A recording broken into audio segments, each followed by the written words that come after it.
Catherine was too wretched to be fearful. The journey in itself had no terrors for her, and she began it without either dreading its length or feeling its solitariness. Leaning back in one corner of the carriage, in a violent burst of tears, she was conveyed some miles beyond the walls of the Abbey before she raised her head, and the highest point of ground within the park was almost closed from her view before she was capable of turning her eyes towards it. Unfortunately, the road she now travelled was the same which only 10 days ago she had so happily passed along in going to and from Woodston, and for 14 miles every bitter feeling was rendered more severe by the review of objects on which she had first looked under impressions so different. Every mile, as it brought her nearer Woodston, added to her sufferings, and when within the distance of 5 she passed the turning which led to it, and thought of Henry. So near, yet so unconscious, her grief and agitation were excessive.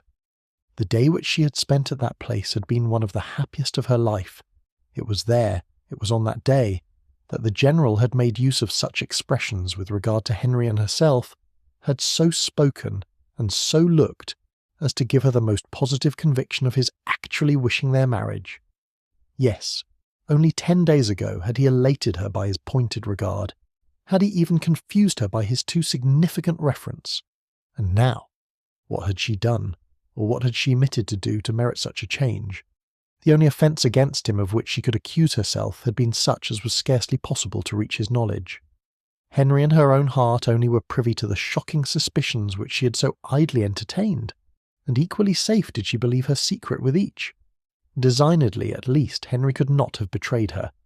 If, indeed, by any strange mischance, his father should have gained intelligence of what she had dared to think and look for, of her causeless fancies and injurious examinations, she could not wonder at any degree of his indignation. If aware of her having viewed him as a murderer, she could not wonder at his even turning her from his house. But a justification so full of torture to herself, she trusted, would not be in his power. Anxious as were all her conjectures on this point, it was not, however, the one on which she dwelt most. There was a thought yet nearer, a more prevailing, more impetuous concern. How Henry would think and feel and look when he returned on the morrow to Northanger, and heard of her being gone, was a question of force and interest to rise over every other, to be never ceasing, alternately irritating and soothing. It sometimes suggested the dread of his calm acquiescence, and at others was answered by the sweetest confidence in his regret and resentment. To the General, of course, he would not dare to speak, but to Eleanor, what might he not say to Eleanor about her?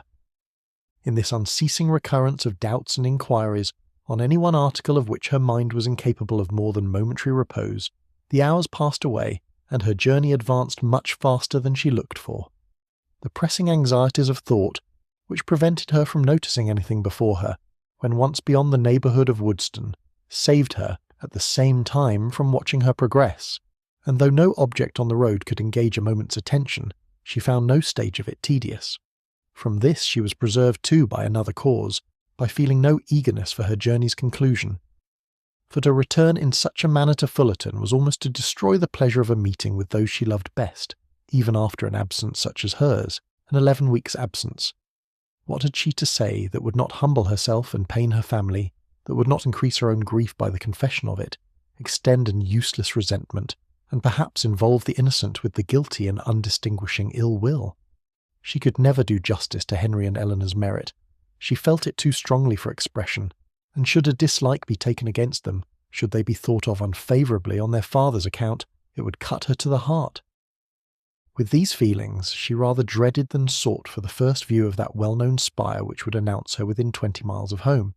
Salisbury she had known to be her point on leaving Northanger, but after the first stage she had been indebted to the postmasters for the names of the places which were then to conduct her to it. So great had been her ignorance of her route. She met with nothing, however, to distress or frighten her. Her youth, civil manners, and liberal pay procured her all the attention that a traveller like herself could require, and stopping only to change horses, she travelled on for about 11 hours without accident or alarm, and between 6 and 7 o'clock in the evening found herself entering Fullerton. A heroine returning at the close of her career to her native village, in all the triumph of recovered reputation, and all the dignity of a countess, with a long train of noble relations in their several phaetons, and 3 waiting maids in a travelling chaise and 4 behind her, is an event on which the pen of the contriver may well delight to dwell. It gives credit to every conclusion, and the author must share in the glory she so liberally bestows. But my affair is widely different. I bring back my heroine to her home in solitude and disgrace, and no sweet elation of spirits can lead me into minuteness. A heroine in a hack post-chaise is such a blow upon sentiment as no attempt at grandeur or pathos can withstand. Swiftly, therefore, shall her postboy drive through the village amid the gaze of Sunday groups, and speedy shall be her descent from it. But whatever might be the distress of Catherine's mind, as she thus advanced towards the parsonage, and whatever the humiliation of her biographer in relating it, she was preparing enjoyment of no everyday nature for those to whom she went. First, in the appearance of her carriage, and secondly in herself. The chaise of a traveller being a rare sight in Fullerton, the whole family were immediately at the window, and to have it stop at the sweep gate was a pleasure to brighten every eye and occupy every fancy, a pleasure quite unlooked for by all but the two youngest children, a boy and girl of 6 and 4 years old, who expected a brother or sister in every carriage. Happy the glance that first distinguished Catherine, happy the voice that proclaimed the discovery. But whether such happiness were the lawful property of George or Harriet could never be exactly understood. Her father, mother, Sarah, George and Harriet, all assembled at the door to welcome her with affectionate eagerness, was a sight to awaken the best feelings of Catherine's heart. And in the embrace of each, as she stepped from the carriage, she found herself soothed beyond anything that she had believed possible. So surrounded, so caressed, she was even happy. In the joyfulness of family love, everything for a short time was subdued, and the pleasure of seeing her, leaving them at first little leisure for calm curiosity. They were all seated round the tea-table, which Mrs. Morland had hurried for the comfort of the poor traveller, whose pale and jaded look soon caught her notice, before any inquiry so direct as to demand a positive answer was addressed to her. Reluctantly, and with much hesitation, did she then begin what might perhaps, at the end of half an hour, be termed, by the courtesy of her hearers, an explanation. But scarcely within that time could they at all discover the cause or collect the particulars of her sudden return. They were far from being an irritable race, far from any quickness in catching or bitterness in resenting affronts. But here, when the whole was unfolded, was an insult not to be overlooked, nor for the first half hour to be easily pardoned. Without suffering any romantic alarm, in the consideration of their daughter's long and lonely journey, Mr. and Mrs. Morland could not but feel that it might have been productive of much unpleasantness to her, that it was what they could never have voluntarily suffered, and that, in forcing her on such a measure, General Tilney had acted neither honourably nor feelingly, neither as a gentleman nor as a parent. Why he had done it, what could have provoked him to such a breach of hospitality, and so suddenly turned all his partial regard for their daughter into actual ill will, was a matter which they were at least as far from divining as Catherine herself. But it did not oppress them by any means so long, and, after a due course of useless conjecture that it was a strange business, and that he must be a very strange man, grew enough for all their indignation and wonder, though Sarah indeed still indulged in the sweets of incomprehensibility, exclaiming and conjecturing with youthful ardour. "My dear, you give yourself a great deal of needless trouble," said her mother at last. "Depend upon it, it is something not at all worth understanding." "I can allow for his wishing Catherine away when he recollected this engagement," said Sarah, "but why not do it civilly?" "I am sorry for the young people," returned Mrs. Morland. "They must have a sad time of it. But as for anything else, it is no matter now. Catherine is safe at home, and our comfort does not depend upon General Tilney." Catherine sighed. "Well," continued her philosophic mother, "I am glad I did not know of your journey at the time, but now it is all over. Perhaps there is no great harm done. It is always good for young people to be put upon exerting themselves. And you know, my dear Catherine, you always were a sad little scatterbrained creature, but now you must have been forced to have your wits about you, with so much changing of chaises and so forth, and I hope it will appear that you have not left anything behind you in any of the pockets." Catherine hoped so too, and tried to feel an interest in her own amendment, but her spirits were quite worn down, and to be silent and alone becoming soon her only wish, she readily agreed to her mother's next counsel of going early to bed. Her parents, seeing nothing in her ill looks and agitation, but the natural consequence of mortified feelings, and of the unusual exertion and fatigue of such a journey, parted from her without any doubt of their being soon swept away, and though, when they all met the next morning, her recovery was not equal to their hopes, they were still perfectly unsuspicious of there being any deeper evil. They never once thought of her heart, which for the parents of a young lady of 17 just returned from her first excursion from home was odd enough. As soon as breakfast was over, she sat down to fulfil her promise to Miss Tilney, whose trust in the effect of time and distance on her friend's disposition was already justified, for already did Catherine reproach herself with having parted from Eleanor coldly, with having never enough valued her merits or kindness, and never enough commiserated her for what she had been yesterday left to endure. The strength of these feelings, however, was far from assisting her pen, and never had it been harder for her to write than in addressing Eleanor Tilney. To compose a letter which might at once do justice to her sentiments and her situation, convey gratitude without servile regret, be guarded without coldness, and honest without resentment. A letter which Eleanor might not be pained by the perusal of, and above all which she might not blush herself, if Henry should chance to see, was an undertaking to frighten away all her powers of performance, and after long thought and much perplexity, to be very brief was all that she could determine on with any confidence of safety. The money, therefore, which Eleanor had advanced was enclosed with little more than grateful thanks, and the 1,000 good wishes of a most affectionate heart. "This has been a strange acquaintance," observed Mrs. Morland as the letter was finished. "soon made and soon ended. I am sorry it happened so, for Mrs. Allen thought them very pretty kind of young people, and you were sadly out of luck too in your Isabella. Ah, poor James! Well, we must live and learn, and the next new friends you make I hope will be better worth keeping." Catherine coloured as she warmly answered, "No friend can be better worth keeping than Eleanor. If so, my dear, I dare say you will meet again some time or other. Do not be uneasy. It is 10 to 1, but you're thrown together again in the course of a few years, and then what a pleasure it will be." Mrs. Morland was not happy in her attempt at consolation. The hope of meeting again in the course of a few years could only put into Catherine's head what might happen within that time to make a meeting dreadful to her. She could never forget Henry Tilney, or think of him with less tenderness than she did at that moment, but he might forget her, and in that case to meet.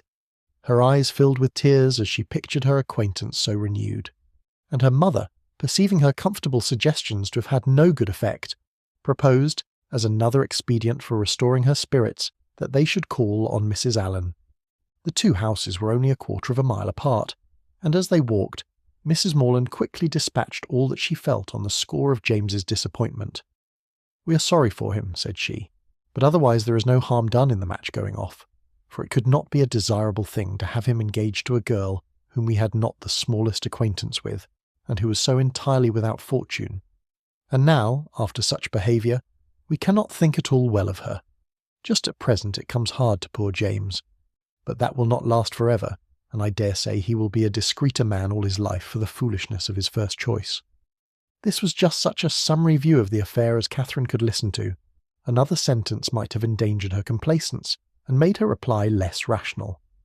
For soon were all her thinking powers swallowed up in the reflection of her own change of feelings and spirits since last she had trodden that well-known road. It was not 3 months ago since, wild with joyful expectation, she had there run backwards and forwards some 10 times a day, with an heart light, gay and independent, looking forward to pleasures untasted and unalloyed, and free from the apprehension of evil as from the knowledge of it. 3 months ago had seen her all this, and now how altered a being did she return. She was received by the Allens with all the kindness which her unlooked-for appearance, acting on a steady affection, would naturally call forth, and great was their surprise and warm their displeasure on hearing how she had been treated, though Mrs. Morland's account of it was no inflated representation, no studied appeal to their passions. "Catherine took us quite by surprise yesterday evening," said she. "She travelled all the way post by herself and knew nothing of coming till Saturday night, for General Tilney, from some odd fancy or other, all of a sudden grew tired of having her there, and almost turned her out of the house. Very unfriendly, certainly, and he must be a very odd man, but we're so glad to have her amongst us again, and it is a great comfort to find that she is not a poor helpless creature, but can shift very well for herself." Mr. Allen expressed himself on the occasion with the reasonable resentment of a sensible friend, and Mrs. Allen thought his expressions quite good enough to be immediately made use of again by herself. His wonder, his conjectures, and his explanations became in succession hers, with the addition of this single remark, "I really have not patience with the General," to fill up every accidental pause. And "I really have not patience with the General" was uttered twice after Mr. Allen left the room, without any relaxation of anger or any material digression of thought. A more considerable degree of wandering attended the third repetition, and after completing the fourth, she immediately added, "Only think, my dear, of my having got that frightful great rent in my best Mechlin so charmingly mended before I left Bath, that one can hardly see where it was. I must show it you some day or other. Bath is a nice place, Catherine, after all. I assure you I did not above half like coming away. Mrs. Thorpe's being there was such a comfort to us, was not it? You know, you and I were quite forlorn at first." "Yes, but that did not last long," said Catherine, her eyes brightening at the recollection of what had first given spirit to her existence there. "Very true. We soon met with Mrs. Thorpe, and then we wanted for nothing. My dear, do not you think these silk gloves wear very well? I put them on new the first time of our going to the lower rooms, you know, and I have worn them a great deal since. Do you remember that evening?" "Do I? Oh, perfectly." "It was very agreeable, was not it? Mr. Tilney drank tea with us, and I always thought him a great addition. He is so very agreeable. I have a notion you danced with him, but am not quite sure. I remember I had my favourite gown on." Catherine could not answer, and after a short trial of other subjects, Mrs. Allen again returned to, "I really have not patience with the General, such an agreeable, worthy man as he seemed to be. I do not suppose, Mrs. Morland, you ever saw a better bred man in your life. His lodgings were taken the very day after he left them, Catherine. But no wonder. Milsom Street, you know." As they walked home again, Mrs. Morland endeavoured to impress on her daughter's mind the happiness of having such steady well-wishers as Mr. and Mrs. Allen, and the very little consideration which the neglect or unkindness of slight acquaintance like the Tilneys ought to have with her, while she could preserve the good opinion and affection of her earliest friends. There was a great deal of good sense in all this, but there are some situations of the human mind in which good sense has very little power, and Catherine's feelings contradicted almost every position her mother advanced. It was upon the behaviour of these very slight acquaintance that all her present happiness depended, and while Mrs. Morland was successfully confirming her own opinions by the justness of her own representations, Catherine was silently reflecting that now Henry must have arrived at Northanger, now he must have heard of her departure, and now perhaps they were all setting off for Hereford,